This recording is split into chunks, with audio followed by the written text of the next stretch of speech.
So what I'm showing today is stain matching with a spectrophotometer, which is well, spectrophotometer using is not new. We do that with opaques, but for stains that's really new. So what we can do is I want to have, let's say, this desk in this color. Yeah. So what I will do is make a formula, use a spectrophotometer to turn a formula for this one and paint it so it turns out to be this color, right? So I got my spectrophotometer. I got Win next, which is our software show, and I'm gonna use our Aqua Wood Stain product, which is one of our stains. And I'm gonna say, okay, this is a translucent color.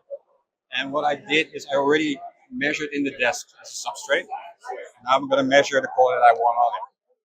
So it actually came up with two results for me. So I would click it, press enter, and I want to make, in this case, 1 kilogram.